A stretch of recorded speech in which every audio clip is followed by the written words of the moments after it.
Okay, kita dah dapat oatmeal cup kita ni.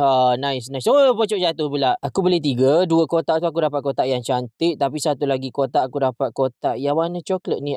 Lain macam pula lain macam.